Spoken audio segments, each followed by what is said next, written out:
This week we are at the Mo'ili'ili Community Center to talk about elderly abuse, particularly in the financial sector. Now we have Bonnie Fong here. She is the Senior Vice President and Personal Trust Manager from the Bank of Hawaii. Good morning to you. Good morning, Grace. Now, how prevalent of a problem is this? Actually, this is a problem here. In 2009, MetLife actually did a study, and they found that in 2009, over $2.9 billion of assets was lost due to financial abuse. And actually, they think this number is low because with seniors, many of them don't want to even report it.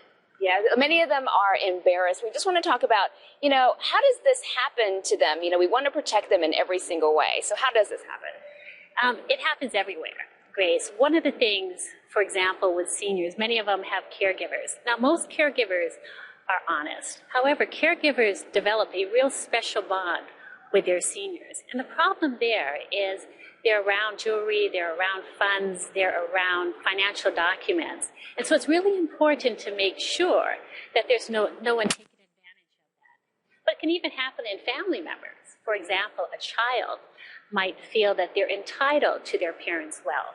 And so therefore, they just take money from them. So anywhere. And with the baby boomer population getting older, there are more people who could possibly become victims. So we want to know, how can we help tackle this problem as a community? Well, as a community, it's getting involved. And so when you see abuse or potential abuse, it's important to report it. Hawaii is fortunate. We have very strict laws that make it a crime if you actually take advantage of seniors. What are some tips that we can do in order to help our elderly not become victims?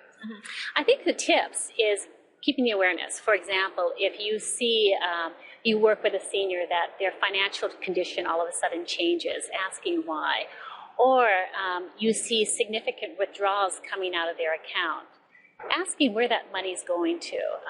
Or for example, you might have a senior that if you're looking at their statement as a family member and they're taking ATM withdrawals and they're bedridden. That doesn't make sense. Or for example, you might have a caregiver all of a sudden taking the power of attorney or taking in a position that they can control the wealth. Those are all warning signs that you should really be looking, not necessarily jumping to conclusion, but just asking the question. Right. We all have to take care of each other. Yes. I want to say thank you to Bonnie Fong from Bank of Hawaii. And that's this week's Smart Money Monday. You're watching Sunrise on Hawaii News Now.